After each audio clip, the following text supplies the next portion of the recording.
Dot, line, shape और size के बाद जो fifth most important element of design है वो है स्पेस।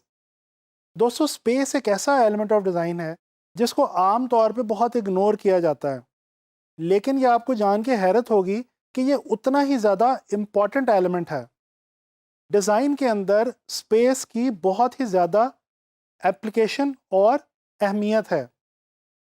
आइए जानने की कोशिश करते हैं कि स्पेस क्या है और ग्राफिक डिज़ाइन के अंदर इसकी किस तरह से इम्पोर्टेंस है। दोस्तों, अगर स्पेस को डिफ़ाइन किया जाए तो ऑब्जेक्ट्स के दरमियान, उनके इर्द गिर्द मौजूद जो ओपन या एम्प्टी एरियाज हुआ करते हैं वो स्पेस होती है। दोस्तों, स्पेस का बहुत ही गहरा ताल्लुक शेप्स के साथ है। जब शेप्स आपस में एक दूसरे के साथ प्लेस होती हैं या एक दूसरे के साथ कंपोज होती हैं तो बेसिकली स्पेस क्रिएट होती है।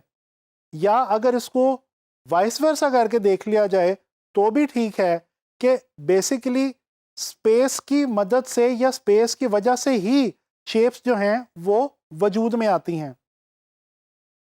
दोस्तों, स्पेस के हवाले से एक डेली लाइफ की एग्जांपल देखते हैं। फ़र्ज़ करें कि आपकी गाड़ी में 4 लोगों के बैठने की जगह है और आपकी गाड़ी में ऑलरेडी 5 लोग बैठ चुके हैं। अब अगर मज़ीद एक बंदा आपकी गाड़ी में ऐड करने की कोशिश की जाए तो शायद बहुत ही मुश्किल से किसी तरह से तंग हो के वो एडजस्ट हो जाए। लेकिन अगर उसके बाद मज़ीद एक बंदा ऐड करने की कोशिश की जाएगी तो ये तकरीबन नामुमकिन होगा। दोस्तों, यही गलती हम लोग डिज़ाइन बनाते हुए आमतौर पे कर रहे होते हैं। हम अपने डिज़ाइन के अंदर इतने ज़्यादा एलिमेंट्स और इतनी ज़्यादा शेप्स डाल देते हैं कि हमारे डिज़ाइन के अंदर स्पेस रह ही नहीं जाती। ये इंतहाई गलत इक़दाम है। दोस्तों, याद रखें, आप जब भी डिज़ाइन बनाएं इस बात का ख़ास ख्याल रखें कि आपके डिज़ाइन में एक ख़ास किस्म की स्पेस मौजूद होनी चाहिए। आम तौर पे हम ग्राफिक डिज़ाइन के अंदर इसको ब्रीदिंग स्पेस भी कहते हैं, यानी कि वो स्पेस जिससे देखने वाले को थोड़ा सा खुलेपन का और स्पेस का एहसास हो। दोस्तों, स्पेस आम तौर पे 2 किस्म की हुआ करती है, पॉजिटिव और नेगेटिव स्पेस। तो चलें देखते हैं कि पॉजिटिव स्पेस क्या है और नेगेटिव स्पेस क्या है। दोस्तों, आपको ये जान के इंतहाई हैरत होगी कि जब आप किसी पेपर पे कोई एक शेप ड्रॉ करते हैं तो दरअसल आपने उस पेपर पे एक शेप नहीं ड्रॉ की, बल्कि दर हकीकत 2 शेप्स ड्रॉ की हैं।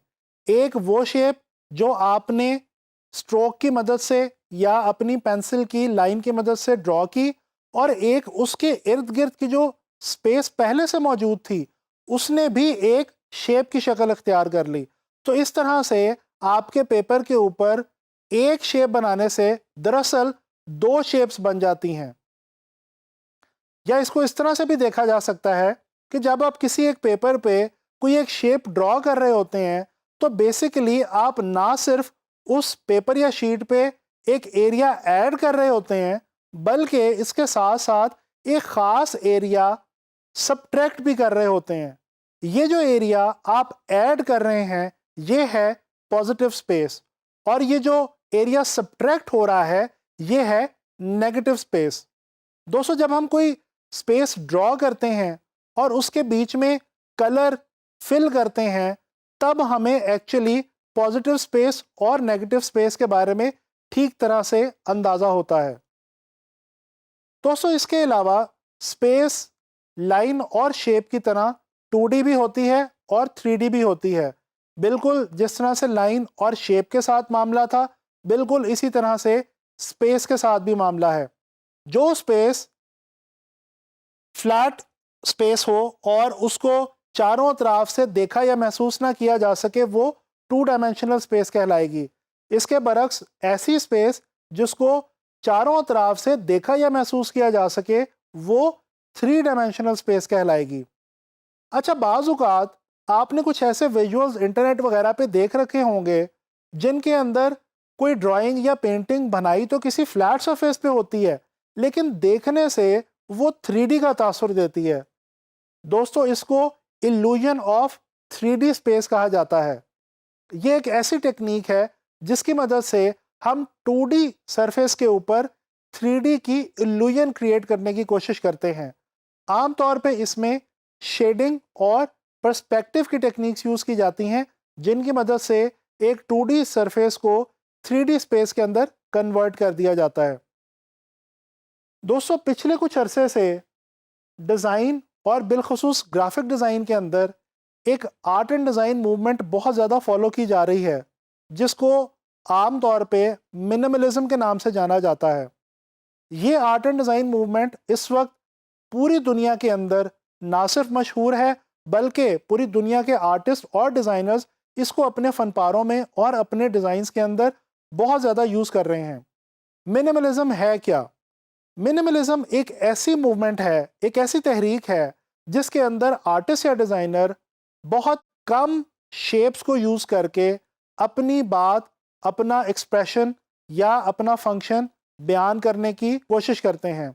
ग्राफिक डिज़ाइन के अंदर भी आजकल ये जो आर्ट मूवमेंट है, डिज़ाइन मूवमेंट है, ये बहुत ज़्यादा फेमस है और आप लोग इस मूवमेंट को फॉलो करते हुए बहुत खूबसूरत ग्राफिक डिज़ाइंस बना सकते हैं। दोस्तों, एंड में मैं आपको कुछ एग्जांपल्स की मदद से जो ग्राफिक डिज़ाइन के अंदर स्पेस की एप्लीकेशन या अफादियत है, उसको थोड़ा सा आपसे शेयर करने की कोशिश करूंगा। अगर आप फेडेक्स के इस लोगो को देखें, तो इस लोगो के अंदर एक ख़ास एरो की शक्ल आपको नज़र आएगी, जो कि एक्चुअली पॉजिटिव स्पेस में नहीं है, बल्कि ई और एक्स के दरमियान जो नेगेटिव स्पेस आपको नज़र आती है, अगर आप उसके ऊपर थोड़ा सा गौर करें तो आपको पता चलेगा कि दरअसल ये नेगेटिव स्पेस एक एरो बना रही है। और इस लोगो के अंदर एरो जो है ये डायरेक्शन और डिलीवरी को शो करता है, जैसा कि हम सब जानते हैं कि फेडेक्स जो है वो एक कार्गो कंपनी है। इसी तरह से अगर हम इस मूवी पोस्टर की तरफ देखें, तो हमें बज़ाहिर तो इस पोस्टर के अंदर सिर्फ एक कैरेक्टर नज़र आता है, लेकिन जब आप गौर से देखेंगे तो आपको एक्चुअली इस पोस्टर के अंदर दो कैरेक्टर्स नज़र आएंगे। एक कैरेक्टर तो वो है जो पॉजिटिव स्पेस के अंदर फिल करके क्रिएट किया गया है और बहुत ही साफ जाहिर है, जबकि दूसरा कैरेक्टर वो है जो कि नेगेटिव स्पेस में मौजूद है और ये भी इसी मूवी का एक बहुत इंपॉर्टेंट कैरेक्टर है। दोस्तों, इसी तरह से अगर आप आजकल न्यूज़पेपर्स और मैगज़ीन्स के डिज़ाइंस देखें, तो आपको इस बात का अंदाज़ा होगा कि आजकल न्यूज़पेपर्स और मैगज़ीन्स को कुछ इस तरह से डिज़ाइन किया जाता है कि उसके अंदर नेगेटिव स्पेस का ख़ास एहतमाम किया जाता है, जिसकी मदद से होता ये है कि इमेजेस और टेक्स्ट आपस में कोरिलेट भी करते हैं और एक दूसरे की जो उनकी अपनी अफादियत है वो भी महफूज रहती है। इसी तरह से वेबसाइट्स भी आजकल कुछ इस किस्म की डिज़ाइन की जा रही हैं कि नेगेटिव स्पेस का उनके अंदर काफ़ी ख़ास ख्याल रखा जाता है और नेगेटिव और पॉजिटिव स्पेस को बहुत ही बैलेंस्ड अंदाज में इस्तेमाल करते हुए इमेजेस और टेक्स्ट वगैरह को बहुत अच्छे तरीके से यूज़ किया जाता है, ताकि देखने वाले को एक अच्छे डिज़ाइन का एहसास हो। दोस्तों, इन तमाम एग्जांपल्स की मदद से हमें इस बात का अंदाज़ा होता है कि ग्राफिक डिज़ाइन के अंदर स्पेस जो है ये एक बहुत ही इंपॉर्टेंट एलिमेंट है और पॉजिटिव और नेगेटिव स्पेस को अच्छे तरीके से इस्तेमाल करके ही हम अच्छे डिज़ाइंस बना सकते हैं।